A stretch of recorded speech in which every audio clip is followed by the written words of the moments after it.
안녕하십니까. 스포츠 재활 전공 23학번 최준용입니다. 저는 전방 십자인대 손상 및 이식권의 회복 과정에 대해 조사했습니다. 전방 십자인대의 기능입니다. 대퇴골과 경골을 연결하며 경골의 전방전이 및 무릎의 앞뒤 회전 안정성을 담당합니다. 총 2개의 번들로 구성되어 있으며 이들은 다양한 무릎 움직임에서 다른 방식으로 작용합니다. 전방 십자인대는 최대 약 2,500N의 인장력을 견딜 수 있는 강한 조직입니다. 이는 웬만한 일상 활동이나 대부분의 운동에서 발생하는 힘보다 훨씬 큰 수치입니다. 하지만 이 최대 강도는 사람의 나이에 따라 달라질 수 있습니다. 일반적으로 나이가 많아질수록 인대 조직이 약해지기 때문에 같은 부하라도 더 쉽게 손상될 수 있습니다. 일상생활에서 전방 십자인대에 얼마나 부하가 걸리는지를 보면 단순 보행 중에는 약 400N 정도의 하중이 걸립니다. 하지만 점프나 방향 전환과 같은 격렬한 운동 중에서는 1700N 이상의 힘이 가해질 수 있습니다. 한 가지 흥미로운 점은 무릎의 굽힌 각도에 따라 전방 십자인대에 걸리는 부하가 달라진다는 것입니다. 무릎을 많이 굽힐수록, 즉 굴곡 각도가 커질수록 전방 십자인대에 가해지는 하중은 오히려 줄어듭니다.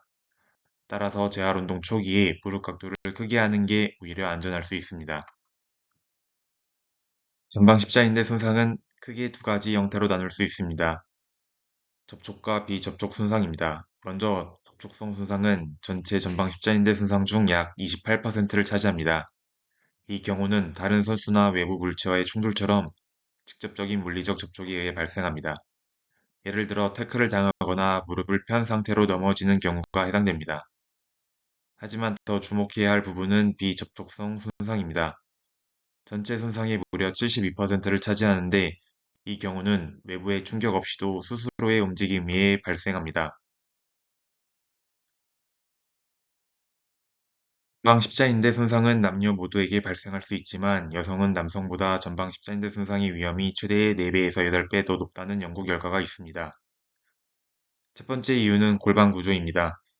여성은 해부학적으로 골반이 더 넓고 대퇴 경골 각도가 더 큽니다. 이로 인해 무릎에 가해지는 외반력, 즉 무릎이 안쪽으로 무너지는 힘이 더 커지고 결과적으로 전방 십자인대에 더 큰 스트레스를 가해지게 됩니다. 두 번째는 호르몬의 영향입니다. 에스트로겐과 같은 여성 호르몬은 인대 조직의 탄성과 이완성에 영향을 줄 수 있습니다. 특히 월경 주기에 따라 인대의 강도가 달라질 수 있다는 연구 보고도 있습니다. 세 번째는 근육 활성 패턴의 차이입니다. 일반적으로 여성은 착지나 방향 전환 시 햄스트링보다 대퇴사두근을 더 많이 사용하는 경향이 있습니다. 이로 인해 무릎이 앞으로 밀려나가며 전방 십자인대에 더 많은 부하를 걸리게 됩니다. 마지막으로 여성은 평균적으로 전방 십자인대 크기가 더 작습니다. 즉 동일한 부하가 가해졌을 때 구조적으로 더 손상되기 쉬운 조건입니다. 이러한 생리학적, 해부학적 차이로 인해 여성은 전방 십자인대 손상의 위험이 상대적으로 높습니다. 파열 위치입니다. 가장 흔한 손상 부위는 중간 부위로 전체 파열 중 약 75%가 이 위치에서 발생합니다. 그 다음은 대퇴골과 연결되는 부위, 즉 대퇴골 부착 부위에서 약 20%의 파열이 발생하고 마지막으로 경골 부위에서의 파열은 가장 적은 비율인 약 5%를 차지합니다. 전방 십자인대가 손상되었을 때 초기에는 몇 가지 특징적인 증상이 나타납니다. 첫 번째는 빠졌다 들어온 듯한 느낌, 즉 관절이 순간적으로 어긋나는 느낌을 받는 경우가 많습니다. 두 번째는 수상 직후 툭, 퍽 하는 소리와 같은 소리가 납니다. 이건 인대가 끊어지거나 관절 내 구조물이 손상될 때 나는 소리일 수 있습니다. 세 번째는 출혈성 관절증, 즉 무릎 안에 피가 차는 현상입니다. 보통 1시간에서 2시간 이내에 무릎이 급격히 부어오르며 통증과 움직임이 제한이 생깁니다. 이러한 초기 증상들은 전방 십자인대 손상이 강력한 신호이기 때문에 조기에 진단하고 MRI 같은 정밀 검사를 받는 것이 중요합니다. 동반된 손상에 따라서 안쪽 통증, 바깥쪽 통증을 나눌 수 있습니다. 안쪽 통증이 나타나면 내측 반월상, 내측 측부인대 손상을 의심되며 굽힘이 제한됩니다. 바깥쪽 통증이 나타나면 외측 반월상 연골, 외측 측부인대 손상을 의심하며 무릎 신전이 제한됩니다. 이식권의 강도를 보여주는 그래프입니다. 초기 회복기가 지나 증식기로 지날수록 이식권의 강도가 약해지는 것을 확인할 수 있습니다. 초기 단계의 이식권 상태입니다. 이 시기에는 이식권 내부의 콜라겐 섬유가 원래 상태 그대로 유지하고 있습니다. 이는 곧 기계적 강도와 안정성이 일정 수준 유지된다는 것을 의미합니다. 비록 회복, 즉 괴사 조직 재구성 과정이 서서히 시작되긴 하지만 초기에는 콜라겐 섬유들이 정렬된 상태로 남아 있어 외부 하중에 대한 저항력이 비교적 높은 상태를 유지합니다. 쉽게 말해서 기존의 조직 구조를 그대로 가지고 있는 덕분에 이식권은 초기에 어느 정도 강하게 버틸 수 있다는 뜻입니다. 이식권의 증식 단계로 넘어가면 중요한 변화가 일어나기 시작합니다. 첫 번째로 재혈관화가 활발히 이루어집니다. 새로운 혈관이 이식권 내부로 침투하면서 조직의 치유 과정을 돕습니다. 이는 이식된 조직이 혈액 공급을 받기 시작하고 점차 회복을 향하는 중요한 단계입니다. 두 번째로 세포의 침윤이 일어납니다.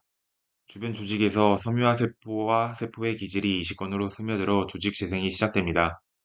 이로 인해 이식권은 점차 새로운 세포와 조직들로 채워지게 됩니다. 하지만 이 과정에서 기존의 콜라겐 섬유는 분해되거나 재구성되며 정규적인 방향성과 주름 패턴이 손실됩니다. 따라서 이식권의 기존 구조가 흐트러지고 콜라겐 밀도가 감소하게 되어 기계적 강도와 안정성이 약화되는 현상이 발생합니다. 이 증식 단계는 결국 이식권이 점진적으로 재구성되고 강도와 안정성을 회복하는 중요한 과정이지만 초기에는 이식권이 약해질 수 있다는 점을 유의해야 합니다. 마지막 성숙 과정입니다. 이 시기에는 이식권이 고라와 섬유화 세포 활성 그리고 콜라겐 구조 강화 과정을 거치며 뼈와 단단히 결합하게 됩니다. 고라 과정에서는 골 형성 단백질 같은 물질들이 작용하여 이식권 주변 조직이 뼈로 변화하면서 결합력을 강화합니다. 또한 섬유화 세포의 활성화가 이루어지면서 이식권의 강도와 안정성이 증가합니다. 콜라겐 구조는 점차 강화되며 재구성되어 이식권은 점점 더 강하고 안정적인 조직으로 변형됩니다. 결국 이식권은 뼈 터널과 강하게 결합하여 신체 하중을 잘 견딜 수 있는 조직으로 재형성됩니다.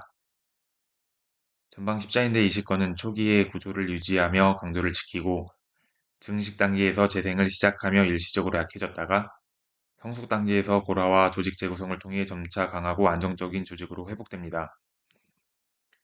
6에서 8주 증식 단계에서는 이식권의 강도가 약해지므로 이 시기의 재활 운동 시 과부하를 피하고 안정성을 고려한 안전한 범위 내에서 진행되어야 합니다. 감사합니다.